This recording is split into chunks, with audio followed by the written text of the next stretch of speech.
Here's the reaction from some of the analysts out there. This coming from Terry Haines of Evercore, saying the following: the likely investor reaction based on flawed Washington conventional wisdom will be that Trump congressional Republicans' economic growth agenda is in peril because Republicans will be less likely to keep the House in the 2018 midterms. We thought and still think that is not the case. I'm pleased to say that Terry joins us on the phone right now. Terry, why isn't that the case?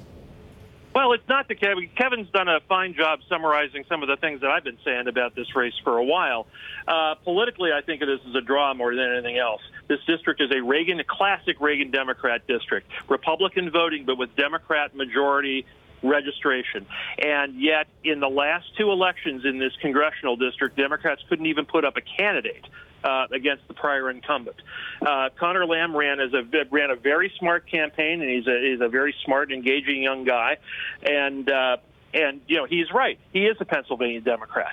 And Pennsylvania Democrats have not fared well traditionally in the national party. Governor Casey, Senator Casey's father, was famously snubbed in the 1992 Democratic Convention for daring to proclaim that he was pro-life. You've got Joe Lieberman, ostracized from the party 6 years after he was a vice presidential nominee. Yeah. We have a number of other examples in Pennsylvania. I mean, and Connor Lamb, as attractive, as smart, as non-conventional, as Pennsylvania Democrat as he was, still couldn't pull away in this race. And my view simply is that beyond all the hot air from both parties' camps this morning, nobody feels like they accomplished very much. So, Terry, if this isn't market negative, is the White House staff merry-go-round of the last 24 hours? Can we consider that market negative? Oh, sure. I mean, I said the Pennsylvania election was going to be market negative no matter who won it, and for these reasons. And, I certainly think the Tillerson departure is market negative, and said so yesterday morning.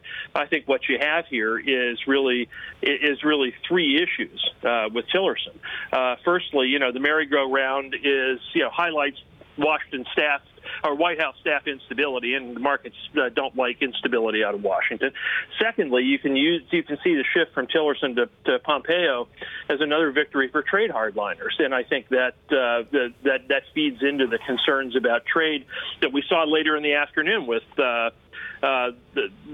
views about possible Section 301 issues coming. And finally, changing out the diplomatic head during the run-up to the North Korean initiative, I think, also isn't reassuring. But what you may end up with is a market inflection point over the next couple of months, where Pompeo's confirmation hearings really highlight a lot of these issues and bring some clarity to the markets, maybe in ways they don't like.